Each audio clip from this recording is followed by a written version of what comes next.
로마 하면 보통 강력한 황제들과 웅장한 콜로세움 그리고 무적의 군단을 떠올리기 쉽습니다. 하지만 로마도 처음부터 거대한 제국이었던 것은 아닙니다. 오히려 작은 도시국가에서 시작해 서서히 성장해 나갔고 그 첫 번째 단계가 바로 로마 왕정 시대입니다. 로마 왕정 시대의 시작. 로마의 기원은 단순한 역사적 기록이 아니라 신화와 전설이 가득한 이야기로 전해집니다. 로마 건국 신화의 주인공은 쌍둥이 형제 로물루스와 레무스입니다. 이들의 이야기는 신들의 계획과 운명적인 사건들이 얽혀 있어 매우 흥미롭습니다. 로마가 세워지기 전 이탈리아 중부에는 알바 롱가라는 도시국가가 있었습니다. 이곳의 왕 누미토르는 동생 아물리우스에게 왕위를 빼앗겼습니다. 새로운 왕이 된 아물리우스는 자신의 통치를 안전하게 유지하기 위해 누미토르의 아들을 모두 죽이고 딸 레아 실비아를 강제로 베스타 신전의 제사장으로 만들었습니다. 베스타 신전의 제사장은 평생 결혼과 출산을 금지당했기 때문에 이를 통해 그녀가 후손을 남기지 못하도록 하려는 것이었습니다. 그러나 신의 뜻은 달랐습니다.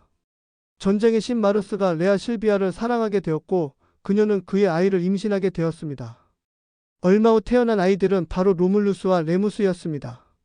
이 사실을 알게 된 아물리우스는 분노하여 두 아이를 죽이라고 명령했습니다. 그러나 신의 가호로 인해 아이들은 강물에 버려졌으나 죽지 않고 티베르강을 따라 떠내려갔습니다.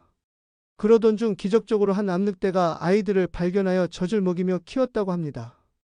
후에 목동 파우스툴루스가 두 형제를 발견해 자신의 양자로 삼아 길렀습니다. 성인이 된 로물루스와 레무스는 자신의 출생 비밀을 알게 되었고 결국 아물리우스를 처단하고 할아버지 누미토르를 왕위에 복귀시켰습니다.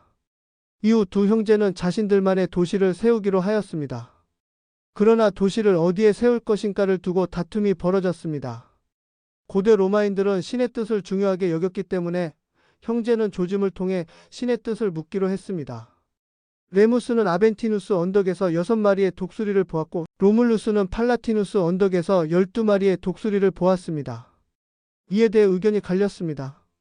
레무스는 자신이 먼저 독수리를 보았으므로 신이 자신을 선택했다고 주장했고 로물루스는 더 많은 독수리를 보았으므로 자신이 선택받았다고 주장했습니다. 결국 이 갈등은 싸움으로 번졌고 로물루스는 레무스를 죽이게 됩니다. 기원전 753년 4월 21일 로물루스는 로마를 건국하고 초대왕이 되었습니다.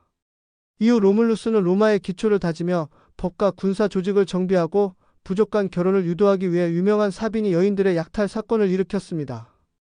이 신화는 단순한 이야기가 아니라 로마인들에게 강한 지도력과 결속력의 중요성을 강조하는 중요한 상징이었습니다. 또한 신의 뜻에 따라 세워진 도시라는 점을 강조하며 로마의 신성함을 부각하는 역할도 했습니다. 7명의 왕. 로마 왕정 시대 동안 총 7명의 왕이 통치했다고 전해집니다. 이들은 각각 로마의 성장과 발전에 중요한 역할을 했습니다. 첫 번째 왕 로물루스는 로마의 기초를 닦았습니다. 부족한 결혼을 유도하기 위해 사비니 여인들의 약탈 사건을 일으켜 로마의 인구를 늘렸고 군사 체계를 정비했습니다. 두 번째 왕 누마 폼필리우스는 평화를 중시하며 종교와 법률 체계를 정비하고 로마의 신정과 제사 제도를 확립하였습니다. 세 번째 왕 툴루스 호스틸리우스는 전쟁을 좋아했으며 알바 롱가를 정복해 로마에 병합했습니다. 네 번째 왕 앙쿠스 마르키우스는 로마의 영토를 확장하고 오스티아 항구를 건설해 경제 발전을 도왔습니다. 다섯 번째 왕 타르키니우스 프리스쿠스는 에트루리아 출신으로 로마의 기반 시설을 확충하는 데 힘썼습니다. 특히 하수도 시스템을 도입하고 로마의 대표적인 경기장인 서커스 막시무스를 건설했습니다. 여섯 번째 왕 세르비우스 툴리우스는 최초의 인구조사를 실시하고 시민 계급을 나누어 체계적인 정치 제도를 확립하였습니다. 마지막 일곱 번째 왕 타르키니우스 수페르부스는 폭정과 독재를 일삼으며 시민들의 반발을 샀습니다. 결국 그의 몰락과 함께 로마의 왕정 시대도 끝을 맞이하게 됩니다. 왕정에서 공화정으로.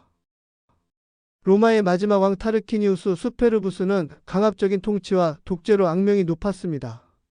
귀족들의 의견을 무시하고 독단적으로 결정을 내렸으며 반대하는 자들은 가차없이 처형했습니다. 이런 그의 폭정에 대한 불만이 커져가던 중 그의 아들 섹스투스 타르키니우스가 귀족 여성 루크레티아를 능욕하는 사건이 벌어졌습니다. 루크레티아는 이 치욕을 견디지 못하고 스스로 목숨을 끊었습니다. 그녀의 죽음은 로마 시민들의 분노를 폭발시키는 계기가 되었고 귀족 루키우스 유니우스 브루투스가 중심이 되어 반란을 일으켰습니다. 결국 기원전 509년 타르키니우스 수페르부스는 왕위에서 쫓겨났으며 이와 함께 로마 왕정은 폐지되었습니다. 대신 귀족들이 중심이 된 새로운 정치체제 공화정이 탄생했습니다. 사회와 문화. 로마 왕정 시대의 사회 구조는 크게 귀족과 평민으로 나뉘어 있었습니다. 귀족들이 정치와 군사적 결정을 내렸으며 평민들은 상대적으로 힘이 약했습니다. 왕은 절대적인 권력을 가졌지만 일부 왕들은 종교 지도자의 역할도 하며 시민들을 다스렸습니다. 군사적으로는 시민병 중심의 군대가 조직되었으며 전쟁을 통해 영토를 확장하는 과정에서 점차 정규군 체계가 갖추어졌습니다. 또한 종교적인 측면에서도 중요한 변화가 있었습니다. 누마 폼필리우스 왕이 여러 신정과 종교 의식을 정비하면서 로마의 공적인 종교 체계가 자리 잡았습니다.